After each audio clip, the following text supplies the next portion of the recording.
خیر خواہی کسے کہتے ہیں؟ یعنی عام الفاظ میں اگر آپ جاننا چاہیں، خیر خواہی کا مطلب یہ ہے کہ آپ کسی بھائی کا بھلا چاہیں، کسی بھائی کے ساتھ آپ بھلائی کریں، اچھائی کریں، برائی نہ کریں، یہ خیر خواہی ہے۔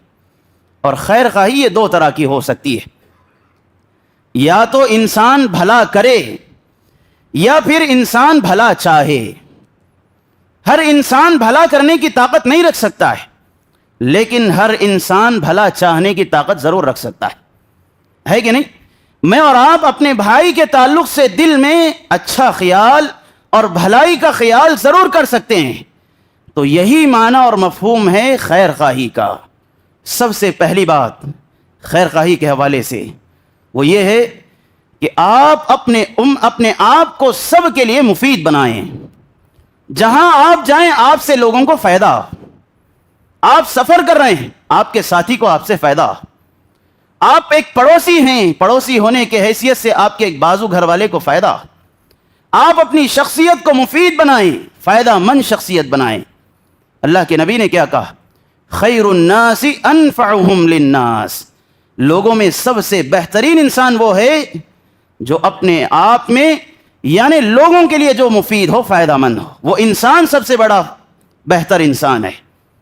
اگر آپ کسی کا خیر نہیں کر سکتے ہیں، بھلائی کسی کے ساتھ نہیں کر سکتے ہیں، فائدہ کسی کو نہیں پہنچا سکتے ہیں، کم از کم ہماری ذات سے کسی کو نقصان بھی نہیں ہونا چاہیے۔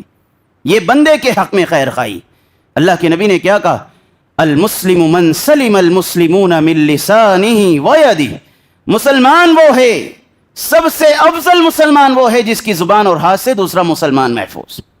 تو حضرات، خیر خواہی میں سب سے پہلی چیز یہ ہے اپنے آپ کو مفید بنائیں، ہر کسی کے لیے فائدہ مند بنیں، نقصان کا باعث نہ بنیں۔ یاد رکھیں اللہ کے نبی نے یہ جو مثال دی ہے کہ مومن کھجور کے درخت کی طرح ہے، وہ کیسے؟ اس لیے کہ آپ دیکھیں کھجور کی ہر چیز فائدہ مند ہے، اس کی جڑیں فائدہ مند، اس کا تنا فائدہ مند، اس کی پتے فائدہ مند، اور اس کا پھل تو فائدہ مند ہے ہی۔ تو ایک مومن کی شخصیت ایسی ہونی چاہیے کہ وہ جہاں رہے صرف اور صرف اس سے فائدہ ہی ہو۔ حضرات، سب سے بڑی خیر خواہی کیا ہو سکتی ہے معلوم؟ سب سے بڑی خیر خواہی ایک مسلمان کے حق میں یہ ہے کہ اس کو شرک کے راستے سے نکال کر توحید کے راستے پر لائیں۔ اگر وہ انسان درگاہوں پر سجدے کرنے والا ہو، درگاہوں پہ جا کر منتیں مانگنے والا ہو، اس کو آپ جائیں سمجھائیں کہ حقیقت میں توحید کیا ہے، توحید کی عظمت کیا ہے، اس انسان کو سمجھائیں اور اس کو ایک اللہ کی طرف لگا دیں۔ گناہوں کی زندگی میں زندگی بسر کر رہا ہے، نیکیوں کی طرف اس کو لائیں۔ یاد رکھیں یہ سب سے بڑی خیر خواہی ہے ہمارے بھائی کے حق میں، اس سے بڑی کوئی اور خیر خواہی ہو سکتی نہیں ہے۔ ان الحمد للہ نحمده ونستعینه ونستغفره ونعوذ بالله من شرور انفسنا ومن سيئات اعمالنا، من يهده الله فلا مضل له ومن يضلله فلا هادي له، أشهد أن لا إله إلا الله وحده لا شريك له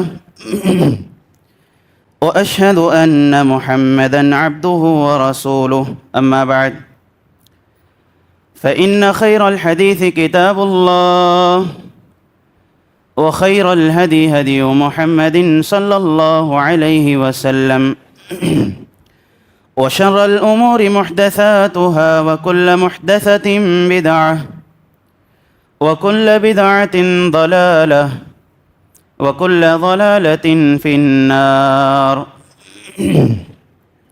فأعوذ بالله السميع العليم من الشيطان الرجيم، بسم الله الرحمن الرحيم، يا أيها الذين آمنوا اتقوا الله حق تقاته ولا تموتن إلا وأنتم مسلمون، يا أيها الناس اتقوا ربكم الذي خلقكم من نفس واحدة وخلق منها زوجها وبث منهما رجالا كثيرا ونساء واتقوا الله الذي تساءلون به والأرحام إن الله كان عليكم رقيبا يا أيها الذين آمنوا اتقوا الله وقولوا قولا سديدا يصلح لكم أعمالكم ويغفر لكم ذنوبكم ومن يطع الله ورسوله فقد فاز فوزا عظيما وقال تعالى في موضع آخر بسم الله الرحمن الرحيم فتولى عنهم وقال يا قوم لقد أبلغتكم رسالة ربي ونصحت لكم ولكن لا تحبون الناصحين. محترم بزرگان دین، نوجوان ساتھیوں، پردہ نشین خواتین اسلام، تمام قسم کی تعریفیں، حمد و ثنا، کبریائی، بڑائی، عظمت و جلالت، شان و شوکت، ہر طرح کی بزرگی، پاکیزگی، بڑائی، بادشاہی و شہنشاہی اسی اللہ وحدہ لا شریک کے لیے لائق اور سزاوار ہے، جو میرا اور آپ کا خالق، مالک اور معبود حقیقی ہے۔ بعدہ درود و سلامتی کا نذرانہ ہو تمام انبیاء پر، خصوصاً میرے اور آپ کے آخری نبی، امام الانبیاء، امام المرسلین، امام المتقین، امامنا فی الدنیا و امامنا فی الجنہ، میرے اور آپ کے دلوں کی بہار جناب محمد الرسول اللہ صلی اللہ علیہ وسلم پر۔ اللہم صلی وسلم وبارک علی نبینا محمد۔ محترم حضرات، خطبہ مسنونہ کے بعد جو آیت کریمہ میں نے آپ کے سامنے پڑھی، سورۃ الاعراف کی آیت ہے۔ اللہ رب العالمین نے اس آیت کریمہ میں صالح علیہ السلام کا ذکر کیا ہے۔ صالح علیہ السلام نے اپنی قوم کو ایک اللہ کی طرف بلایا، اللہ کی فرما برداری کی طرف ابھارا، لیکن قوم والے تھے کہ برابر نافرمانی میں اڑے رہے، اپنے غلط افکار و خیالات اور اپنے شرک و بدعات میں قوم پڑی رہی۔ آخر کار اللہ رب العالمین نے آسمان سے عذاب نازل کر دیا، اور عذاب نازل کرنے کے بعد سارے لوگ تباہ برباد ہو گئے۔ اس کے بعد صالح علیہ السلام کے سامنے قوم ہے، قوم والوں کی ساری لاشیں پڑی ہوئی ہیں۔ صالح علیہ السلام نے اس وقت اپنی قوم سے کہا تھا، یا قوم لقد ابلغتکم رسالۃ ربی، اے میری قوم کے لوگوں، میں نے اللہ کے پیغام کو تمہیں پہنچا دیا تھا۔ میرا کام جتنا تھا، اللہ کی جانب سے جو چیزیں مجھے دی گئی تھی، میں نے پہنچا دیا تھا۔ وَنَصَحْتُ لَكُمْ، نہ صرف پہنچایا بلکہ میں نے تمہاری خیر خواہی کی۔ وَلَكِنْ لَا تُحِبُّونَ النَّاصِحِينَ، لیکن تم لوگ ہو کہ خیر خواہی کرنے والے کو پسند نہیں کرتے ہو، خیر خواہی کرنے والوں کو تم لوگ محبت نہیں کرتے ہو۔ اس آیت کریمہ میں دو چیزیں معلوم ہوتی ہیں۔ پہلی چیز یہ ہے کہ ہر نبی اپنی امت کی طرف سے درد مند رہتا ہے، اور خاص کر وہ قوم جس قوم کو اس کے نبی کے سامنے ہلاک و برباد کر دیا جائے، اس کا غم اور بھی زیادہ بڑا ہے۔ ایک تو یہ چیز ہے، اور دوسری چیز اور اہم چیز وہ یہ ہے کہ ہر نبی اپنی امت کا خیر خواہ ہوتا ہے، ہر نبی اپنی امت کا بھلا چاہنے والا ہوتا ہے۔ اس آیت کریمہ سے معلوم ہوا ہے نہ صرف صالح علیہ السلام کی یہ بات ہے، بلکہ جناب محمد الرسول اللہ صلی اللہ علیہ وسلم کی زندگی کو آپ دیکھیں، آپ امت کے سب سے بڑے خیر خواہ اور ہمدرد تھے۔ اللہ کے نبی اپنی امت کے لیے راتوں میں اٹھ کر رویا کرتے تھے، اللہ سے اپنی اس امت کے بارے میں خیر کا سوال کیا کرتے تھے، اور بتاؤ اللہ کے نبی سے بڑھ کر خیر خواہ انسان ہمارا کون ہو سکتا ہے؟ حضرات، حجۃ الوداع کے موقع پر اللہ کے نبی نے صحابہ کرام سے پوچھا تھا، اے میرے صحابہ بتاؤ، میں نے جو اللہ کی طرف سے پیغام پایا ہے کیا میں نے اس کو پہنچایا کہ نہیں پہنچایا؟ صحابہ نے کہا، اللہ کے نبی کیوں نہیں، ضرور آپ نے اللہ کے پیغام کو ہم تک پہنچا دیا ہے۔ اللہ کے نبی نے پوچھا، بتاؤ اللہ اگر میرے تعلق سے تم سے سوال کرے کیا جواب دو گے قیامت کے دن؟ سارے صحابہ ایک زبان ہو کر کہنے لگے، نشہد انک قد بلغت وادیت ونصحت۔ کہا، اے اللہ کے نبی ہم جواب دیں گے کہ آپ نے اللہ کی طرف سے جو پیغام پایا تھا وہ پیغام ہم تک پہنچا دیا ہے، وادیت، اور آپ نے اپنے حق کو ادا کر دیا ہے، ونصحت، نہ صرف آپ نے حق ادا کیا بلکہ ہمارے ساتھ آپ نے خیر خواہی بھی کی۔ کیا معلوم ہوا؟ اللہ کے نبی بھی اس امت کے سب سے بڑے خیر خواہ ہیں، اور آج کا یہ خطبہ اسی خیر خواہی پر رہے گا۔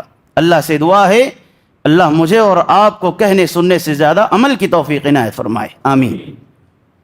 حضرات، خیر خواہی کسے کہتے ہیں؟ یعنی عام الفاظ میں اگر آپ جاننا چاہیں، خیر خواہی کا مطلب یہ ہے کہ آپ کسی بھائی کا بھلا چاہیں، کسی بھائی کے ساتھ آپ بھلائی کریں، اچھائی کریں، برائی نہ کریں، یہ خیر خواہی ہے۔ اور خیر خواہی یہ دو طرح کی ہو سکتی ہے، یا تو انسان بھلا کرے یا پھر انسان بھلا چاہے۔ ہر انسان بھلا کرنے کی طاقت نہیں رکھ سکتا ہے، لیکن ہر انسان بھلا چاہنے کی طاقت ضرور رکھ سکتا ہے کہ نہیں؟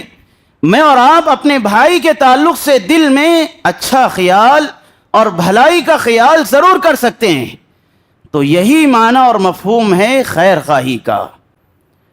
یاد رکھیں، اگر میں اور آپ اسلام کا انٹروڈکشن چاہتے ہیں، ہمارے پورے دین کا انٹروڈکشن چاہتے ہیں، ایک صفحے میں نہیں، ایک سطر اور ایک لائن میں نہیں، ایک لفظ میں اگر پورے دین اسلام کو جاننا چاہتے ہیں تو جان لیں النصیحہ، دین یہ خیر خواہی کا نام ہے۔ اللہ کے نبی نے کیا کہا؟ صحیح مسلم کی روایت ہے، تمیم الداری رضی اللہ عنہ راوی حدیث ہیں، اللہ کے نبی نے کہا الدین النصیحہ، اے میرے صحابہ دین یہ خیر خواہی کا نام ہے، پورا کا پورا اسلام سراپا خیر ہی خیر ہے اور خیر خواہی کا نام ہے۔ صحابہ اکرام نے پوچھا، اللہ کے نبی یا رسول اللہ لمن، اللہ کے نبی یہ جو خیر خواہی ہے کس کے لیے ہے؟ اللہ کے نبی نے کہا للہ ولی کتابی ولی رسولی ولی ائمۃ المسلمین وعامتہ، سب سے پہلی خیر خواہی کا حقدار اللہ ہے، یعنی بندے اللہ کے ساتھ خیر خواہی کریں۔ اللہ کے ساتھ خیر خواہی کا مطلب کیا ہے؟ یعنی میں اور آپ اس کو اپنا حقیقی معبود جانیں، ہمارا خالق اللہ ہے، ہمارا معبود اللہ ہے، ہمارا مالک اللہ ہے، اس کے علاوہ کسی اور کے در پر ہمارا سر نہ جھکتا، اس کے علاوہ کسی اور سے ہم دعائیں نہ مانگتے ہوں، ہماری جھولی نہ پھیلاتے ہوں، ہمارا خالق مالک اور معبود حقیقی اللہ، اللہ کے ساتھ خیر خواہی، ولی کتابی، اور کتاب کے ساتھ خیر خواہی، یعنی اللہ نے جو قرآن نازل کیا ہے اس کے ساتھ خیر خواہی۔ کیا مطلب؟ یعنی اس قرآن مجید کو پڑھنا پہلی چیز، قرآن کے ساتھ خیر خواہی۔ دوسری چیز، اس قرآن مجید کو سمجھنا، غور و فکر کرنا، اس کے ساتھ خیر خواہی ہے۔ اور تیسری چیز، اس قرآن مجید کو پڑھنے، غور کرنے کے بعد، سمجھنے کے بعد عمل کرنا ہے۔ اور چوتھی چیز ہے، جب آپ نے عمل کر لیا ساری انسانیت تک اس کے پیغام کو پہنچانا ہے، یہ قرآن کے ساتھ خیر خواہی۔ اور ولی رسول ہی، رسول کے ساتھ خیر خواہی، یعنی خیر خواہی رسول کے ساتھ، اللہ کے رسول پر ایمان لانا، اللہ کے رسول کی اطاعت کرنا، فرما برداری کرنا، اور آپ کی گستاخی نہ کرنا، نہ آپ کی شان میں غلو کرنا، بلکہ جو مقام اللہ نے آپ کو دیا وہ مقام دینا، رسول کے ساتھ خیر خواہی۔ وَلِأَئِمَّةِ الْمُسْلِمِينَ، حکمرانوں کے ساتھ خیر خواہی۔ کیا مطلب؟ یعنی حکمران اگر بھلی بات کا حکم دیتے ہیں ان کی بجاوری کرنا، شریعت کے خلاف اگر ان کی بات نہ ہو ان کی بات مان لینا۔ وَلِعَامَّتِهِمْ، اور سارے لوگوں کے ساتھ، ساری انسانیت کے ساتھ خیر خواہی کرنا، ان کا بھلا چاہنا، برا نہ چاہنا۔ حضرات، اس کی اہمیت کا اندازہ آپ کرنا چاہتے ہیں تو ایک بات جان لیں، خیر خواہی آپ دیکھیں اللہ کے نبی اپنے صحابہ سے خیر خواہی کرنے پر بیعت لیا کرتے تھے۔ جریر بن عبداللہ البجلی رضی اللہ عنہ فرماتے ہیں، بایعت رسول اللہ صلی اللہ علیہ وسلم علی اقام الصلاۃ وایتاء الزکاۃ والنصح لکل مسلم، میں نے اللہ کے رسول صلی اللہ علیہ وسلم سے بیعت کی ہے۔ کیا بیعت؟ یعنی زندگی بھر میں نماز قائم کروں گا، اللہ کے نبی پہلی بیعت ہے۔ اور دوسری بیعت، زندگی بھر زکوٰۃ ادا کروں گا۔ اور تیسری بیعت، والنصح لکل مسلم، اللہ کے نبی آپ کے سامنے بیعت کرتا ہوں کہ ہر مسلمان کے ساتھ خیر خواہی کروں گا، کسی کے ساتھ برائی میں نہیں کروں گا۔ نہ صرف بیعت کے حد تک یہ معاملہ محدود نہیں تھا، آپ دیکھیں جریر بن عبداللہ البجلی رضی اللہ عنہ خیر خواہی کی اس بیعت پر کیسے عمل کیا کرتے تھے۔ ایک مرتبہ غلام کو بھیجے، جاؤ جا کے ایک گھوڑا لے آؤ۔ غلام گیا اور جانے کے بعد ایک گھوڑا تلاش کیا، بہترین گھوڑا، بڑا عمدہ اور نفیس گھوڑا، اور اس کی قیمت 300 درہم طے کر لیا۔ قیمت کی ادائیگی کے لیے مالک کے پاس آئے، یعنی جریر بن عبداللہ کے پاس۔ جریر بن عبداللہ نے گھوڑا دیکھا، بڑا عمدہ گھوڑا ہے، پوچھا قیمت کیا ہے؟ بولا کہ 300 درہم پہ ہماری بات طے ہوئی ہے۔ جریر بن عبداللہ نے کہا کہ یہ گھوڑا تو 300 درہم کا نہیں معلوم ہوتا ہے، یہ گھوڑا اتنا عمدہ اور اتنا نفیس 300 درہم میں ایسا نہیں ہو سکتا ہے، میرے خیال میں اس گھوڑے کی قیمت 800 درہم ہونی چاہیے۔ لہذا 800 درہم دے کر گھوڑے کو لے لیا انہوں نے۔ کیا مطلب؟ یعنی سوچا کہ اس آدمی کو اس کی اہمیت معلوم نہیں ہے، اس گھوڑے کی، اس گھوڑے کی اہمیت اس آدمی کو معلوم نہیں ہے۔ بات جتنی طے ہوئی ہے 300 درہم کی، دے دیتے کافی تھا، لیکن چونکہ اللہ کے نبی سے خیر خواہی کی بیعت کی ہوئی تھی، ہر مسلمان کے ساتھ خیر خواہی کروں گا، دل گوارا نہ کیا کہ 300 درہم میں اس کو خرید لوں، کہا کہ اس کی اصل قیمت 800 درہم ہے، 800 درہم میں لے لی۔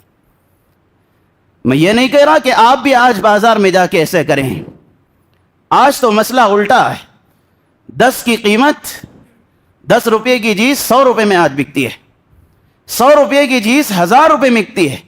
آج میں یہ نہیں کہتا، لیکن اگر آپ دیکھیں واقعی قیمتی اگر چیز ہے لیکن اس بیپار کرنے والے کو اس کی اہمیت معلوم نہ ہو، دھوکے میں اگر ہو، اور آپ اس چیز کو جانتے ہوں، اللہ کے لیے اس کے ساتھ خیر خواہی کریں اور جتنی اس کی قیمت بنتی ہے ادا کر دیں۔ یہ بندے کے ساتھ خیر خواہی، ایک مسلمان کے ساتھ خیر خواہی ہے۔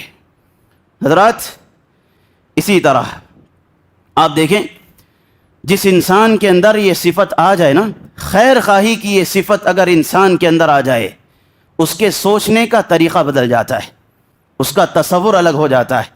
صحیح بخاری کی اس روایت کو آپ یاد کریں، ابو ہریرہ رضی اللہ عنہ راوی حدیث ہیں، فرماتے ہیں اللہ کے رسول صلی اللہ علیہ وسلم نے فرمایا، پچھلی امتوں کے 2 آدمیوں کا ذکر اللہ کے نبی نے کیا ہے۔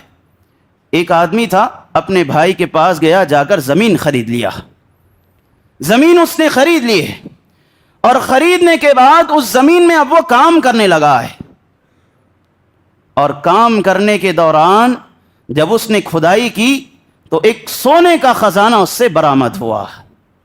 اب وہ آدمی سوچنے لگا کہ آخر اس کا کیا کروں، سونے کے خزانے کو اٹھایا اور اس کے مالک کے پاس جس سے اس نے زمین لی تھی اس کے پاس چلا گیا، اور جا کر کہا دیکھ بھائی، میں زمین کھود رہا تھا، اس کا کام میں نے شروع کر دیا ہے، اور اس سے یہ سونے کا خزانہ برآمد ہوا ہے، لہذا میں نے تجھ سے زمین لی ہے، زمین کے اندر کی چیزیں میں نے تجھ سے نہیں لی ہے، یہ تیرا ہے، لے لے۔ میں اور آپ اگر ہوتے پہلے اس کو دبانے کی کوشش کرتے, چھپانے کی کوشش کرتے. یہ دیکھیں خیر خواہی ایک مسلمان کی. پھر وہ آدمی بھی بڑا خیر خواہ تھا, کہا کہ نہیں بھائی, نہ صرف میں نے زمین تجھے دی ہے بلکہ زمین کے اندر ساری چیزیں تجھے میں نے دے دی ہے. بعد میں دونوں لڑنے لگے, یہ تیرا ہے یہ میرا ہے, نہیں نہیں یہ آپ کا ہے, وہ کہتا نہیں یہ آپ کا ہے, وہ کہتا نہیں یہ آپ کا ہے, اور آج ہماری بحث ہوتی ہے یہ میرا ہے یہ میرا ہے. آخر کار قاضی کے پاس معاملہ آیا. قاضی نے دونوں کے درمیان فیصلہ کیا. کیا فیصلہ تھا؟ کہا کہ تیری بیٹی ہے؟ کہا کہ ہاں ایک بیٹی ہے. اس سے دوسرے آدمی سے پوچھا بیٹا ہے؟ کہا کہ ہاں بیٹا ہے. ایسا کر کے تیری بیٹی کو اس کی نکاح میں دے دے, اور اس میں شادی میں جو خرچ آئے گا اس سونے سے اس کا خرچ ادا کر دے, اور ان کی زندگی کے لیے اس سونے کو لگا دے, اور اس میں سے اللہ کے لیے کچھ صدقہ بھی کر دے. سبحان اللہ. یہ ایک مسلمان کے ساتھ خیر خواہی. اللہ کے بندو, یہ خیر خواہی یاد رکھیں دنیا اور آخرت کی نجات کا ذریعہ ہے. دنیا اور آخرت کی نجات کا ذریعہ ہے یہ خیر خواہی. آئیے خیر خواہی کے حوالے سے 2-4 باتیں کہہ کر اپنی بات ختم کرتا ہوں. سب سے پہلی بات خیر خواہی کے حوالے سے وہ یہ ہے کہ آپ اپنے آپ کو سب کے لیے مفید بنائیں. جہاں آپ جائیں آپ سے لوگوں کو فائدہ. آپ سفر کر رہے ہیں, آپ کے ساتھی کو آپ سے فائدہ. آپ ایک پڑوسی ہیں, پڑوسی ہونے کے حیثیت سے آپ کے ایک بازو گھر والے کو فائدہ. آپ اپنی شخصیت کو مفید بنائیں, فائدہ مند شخصیت بنائیں. اللہ کے نبی نے کیا کہا؟ خیر الناس انفعهم للناس. لوگوں میں سب سے بہترین انسان وہ ہے جو اپنے آپ میں یعنی لوگوں کے لیے جو مفید ہو, فائدہ مند ہو. وہ انسان سب سے بڑا بہتر انسان ہے. اللہ کے نبی صلی اللہ علیہ وسلم نے ایک مرتبہ مومن کی مثال دی ہے. پوچھا صحابہ کرام سے, میرے صحابہ بتاؤ مومن کی مثال کون سے درخت کی ہے؟ صحابہ کرام خاموش ہو گئے, کسی کو معلوم نہیں تھا. آخر کار اللہ کے نبی نے خود بتا دیا کہ مومن کی مثال کھجور کے درخت کی طرح ہے. عبداللہ بن عمر چونکہ بیٹھے ہوئے تھے, واقعہ جب سارا ہو گیا اللہ کے نبی کے پاس سے جانے لگے. اپنے باپ عمر بن خطاب سے عبداللہ بن عمر کہتے ہیں, اے ابا جان مجھے اس چیز کا جواب معلوم تھا, لیکن میں نے شرم کے مارے اس کا جواب نہیں دیا ہے, چونکہ بڑے بڑے صحابہ موجود ہیں اور میں چھوٹا بچہ, آخر زبان کیسے کھولوں, اس لیے میں نے خاموشی اختیار کی. عمر بن خطاب نے کہا ہے کاش تم جواب دے دیتے اور میرا سینہ خوشی کے مارے چوڑا ہو جاتا کہ میرا بچہ اللہ کے نبی کا جواب دیا ہے. یاد رکھیں اللہ کے نبی نے یہ جو مثال دی ہے کہ مومن کھجور کے درخت کی طرح ہے, وہ کیسے؟ اس لیے کہ آپ دیکھیں کھجور کی ہر چیز فائدہ مند ہے. اس کی جڑیں فائدہ مند, اس کا تنا فائدہ مند, اس کی پتے فائدہ مند, اور اس کا پھل تو فائدہ مند ہے ہی. تو ایک مومن کی شخصیت ایسی ہونی چاہیے کہ وہ جہاں رہے صرف اور صرف اس سے فائدہ ہی ہو. حضرات جب فائدے کی بات کی جائے انسان کیا سوچتا ہے؟ مفاد پرستی کا دور ہے, بھائی میرا فائدہ, میرے بچوں کا فائدہ, میری بیوی کا فائدہ. بس فائدے کو ہم نے محدود کر کے رکھا ہے مفاد پرستی کے اس دور میں. یاد رکھیں ہم اور آپ اس امت کے فرد ہیں جس کے بارے میں اللہ نے کہا اخرجت للناس, کہ تم لوگوں کی بھلائی کے لیے نکالے گئے ہو. صرف اور صرف اپنا مفاد نہیں سوچیں گے, میں اور آپ جئیں گے تو لوگوں کے لیے جئیں گے, ساری انسانیت کے فائدے کے لیے میں اور آپ جئیں گے. ابوالکلام آزاد نے کبھی کہا تھا کہ جو انسان, جو بندہ اپنے لیے زندہ ہو گویا وہ اپنی قوم کے لیے زندہ لاش ہے. یعنی جو انسان صرف اپنا فائدہ سوچتا تو سمجھ جائیں کہ وہ انسان اپنی قوم کے لیے مردہ ہے, مر چکا ہے. حضرات گرامی یہ خیر خواہی ہے, یاد رکھیں. اسی طرح اگر آپ کسی کا خیر نہیں کر سکتے ہیں, بھلائی کسی کے ساتھ نہیں کر سکتے ہیں, فائدہ کسی کو نہیں پہنچا سکتے ہیں, کم از کم ہماری ذات سے کسی کو نقصان بھی نہیں ہونا چاہیے. یہ بندے کے حق میں خیر خواہی. اللہ کے نبی نے کیا کہا؟ المسلم من سلم المسلمون من لسانه ويده مسلمان وہ ہے، سب سے افضل مسلمان وہ ہے جس کی زبان اور ہاتھ سے دوسرا مسلمان محفوظ۔ تو حضرات، خیر خواہی میں سب سے پہلی چیز یہ ہے اپنے آپ کو مفید بنائیں، ہر کسی کے لیے فائدہ مند بنے، نقصان کا باعث نہ بنے۔ اور دوسری چیز بڑی اہم چیز ہے، اللہ کے نبی صلی اللہ علیہ وسلم نے فرمایا لا یؤمن احدکم حتی یحب لأخیہ ما یحب لنفسہ۔ خیر خواہی کے مسئلے میں اللہ کے نبی کے اس فرمان کو یاد رکھیں، تم میں کا کوئی آدمی اس وقت تک مومن نہیں ہو سکتا جب تک کہ اپنے بھائی کے لیے وہی پسند کرے جو اپنے لیے پسند کرتا ہو۔ یاد رکھیں، بڑی مشکل چیز ہے یہ، لوہے کے چنے چبانے سے بھی زیادہ مشکل چیز ہے۔ یعنی آپ اپنی پسند کو اپنی بھائی کی پسند بنائیں اور اپنی ناپسند کو اپنے بھائی کی ناپسند بنائیں، بہت مشکل کام ہے، یاد رکھیں، لیکن اپنے اندر پیدا کریں۔ آپ دیکھیں کیا ہوتا ہے، میں چاہتا ہوں بھلائیاں ساری مجھے مل جائیں، اور وہی بھلائی اگر میرے بھائی کو ملتی ہوئی دیکھوں میرے پیٹ میں درد ہونے لگتا ہے کہ نہیں؟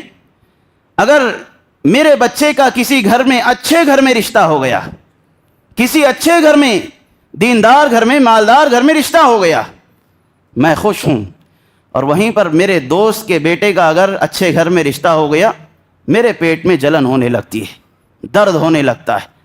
یاد رکھیں، اللہ کے نبی نے کہا آدمی اس وقت تک مومن نہیں ہو سکتا ہے جب تک کے لیے اپنے بھائی کے لیے بھی وہی چیز پسند نہ کرے جو اپنے لیے پسند کرتا۔ کھانے کے لیے آپ بیٹھے ہیں، کھانا ذرا باسی معلوم ہوا، گھر میں کہتے ہیں امی سے، بیوی سے کہ کام کرنے جو آتے ہیں ان کو دے دو۔ اللہ کے بندو، یاد رکھیں، اللہ کے نبی کے اس اسوے کو یاد رکھیں اور اس فرمان کو اپنی زندگی میں ہمیشہ یاد رکھیں۔ اپنے بھائی کی پسند کو اپنی پسند بنائیں اور اپنے بھائی کی ناپسند کو اپنی ناپسند بنائیں۔ اسی طرح ایک اور چیز خیر خواہی کے حوالے سے، وہ یہ ہے کہ کبھی کسی مجبور انسان کی مجبوری کا فائدہ نہ اٹھائیں۔ انسان پہلے ہی سے حالات کا مارا ہوا ہے، زندگی کا ستایا ہوا ہے، مجبور ہے، اور ایسے وقت میں آپ اس کی مجبوری کا اللہ کے لیے ہرگز فائدہ نہ اٹھائیں۔ مثال کے طور پر ایک بیوہ عورت ہے، اب اس کے پاس 2 یتیم چھوٹے معصوم بچے ہیں، اس کا شوہر اس کو چھوڑ کر چلا گیا یا انتقال ہو گیا، بیوہ عورت ہے، لے دے کر اس کے پاس ایک مکان ہے، ایک گھر ہے جو خاص ہے، لیکن مجبوری ایسی ہے، گھر میں تنگیاں بہت زیادہ ہے۔ اب وہ بیوہ عورت اپنے گھر کو بیچنے کے لیے آئی ہوئی ہے۔ اب آپ دیکھیں، آپ اپنے ایمان کا جائزہ لیں، کتنے ایسے لوگ ہیں جو یہ سوچیں گے کہ چلو یہ مجبور ہے اور اس کو ضرورت بھی ہے پیسوں کی، جائیں گے اور بہت سستے دام میں اس کو لے لیں گے، ہے کہ نہیں؟ آج کی یہ سچائی ہے۔ ہونا تو یہ چاہیے کہ ہم اور آپ اس کو جا کر کہتے کہ دیکھ بہن، یہ گھر بیچنے کی ضرورت نہیں ہے، یہ گھر ایک ہی تیرے پاس چیز ہے، اس کو اپنے پاس رکھ۔ ہم اور آپ مل کر اس بیوہ عورت کے لیے اس کی تنگی کو آسانی میں بدل دیتے، اس کے لیے مدد کر دیتے، کوئی سہارا اس کا بن جاتے۔ ہونا تو یہ چاہیے۔ تو حضرات یاد رکھیں، اگر مجبور انسان کی مجبوری کا فائدہ اٹھا کر مال کمائیں گے، اللہ اس مال میں برکت بھی نہیں دے گا۔ اسی لیے مجبور انسان کی مجبوری کا کبھی فائدہ نہ اٹھائیں، یہ انسان کے ساتھ خیر خواہی ہے۔ اور اسی طرح خیر خواہی میں ایک اور چیز یہ بھی ہے کہ ہم اور آپ اگر اپنے بھائی میں کوئی بری چیز دیکھیں یا پھر کوئی عیب والی چیز دیکھیں تو اس کے ساتھ خیر خواہی اگر کرنا چاہتے ہیں، تنہائی میں جا کر اس کو سمجھائیں، تنہائی میں جا کر اس کو نصیحت کریں، اس کے ساتھ خیر خواہی کریں۔ یاد رکھیں، اللہ کے نبی نے فرمایا المؤمن مرآت المؤمن، مومن مومن کا آئینہ ہے۔ کیا مطلب؟ یعنی ہم اور آپ آئینے کے سامنے کھڑے ہوتے ہیں، آئینہ دیکھیں، ہماری جتنی برائی ہے نا اتنی ہی دکھاتا ہے۔ ایک اگر دھبا ہے، ایک اگر پھنسی ہے تو ایک ہی دکھائے گا، 2 نہیں دکھائے گا۔ تو ہمارا اور آپ کا کردار اپنے مومن بھائی کے لیے ہونا چاہیے جتنی غلطیاں ہوں، جتنی برائیاں ہوں اتنی بتائیں. اور آئینہ کی ایک خصوصیت کیا ہے؟ آپ کی برائی آپ کے سامنے بتائے گا، لوگوں کے سامنے نہیں بتائے گا. اسی لیے اللہ کے نبی نے کہا المؤمن مرآۃ المؤمن، مومن مومن کا آئینہ ہے. اس کا مطلب یہ ہے کہ آپ اپنے بھائی کی برائی کو آپ کے بھائی کے سامنے بیان کریں. آپ کے بھائی کی اگر کوئی عیب والی بات ہے، بری بات ہے، جو اس کو نہیں کرنا چاہیے تھا وہ کر رہا ہے، آپ اس کے پاس جائیں، نصیحت بھرے انداز میں اس سے کہیں، لوگوں کے سامنے اس کو رسوا نہ کریں اللہ کے لیے. اللہ کے نبی صلی اللہ علیہ وسلم نے کیا کہا؟ من ستر مسلما سترہ اللہ فی الدنیا والآخرہ. جو انسان اپنے کسی بھائی کی عیب پر پردہ پوشی کرتا ہے، اپنے کسی بھائی کی برائی پر پردہ ڈال دیتا ہے، اللہ دنیا اور آخرت میں اس کے عیبوں پر پردہ ڈال دیتا ہے.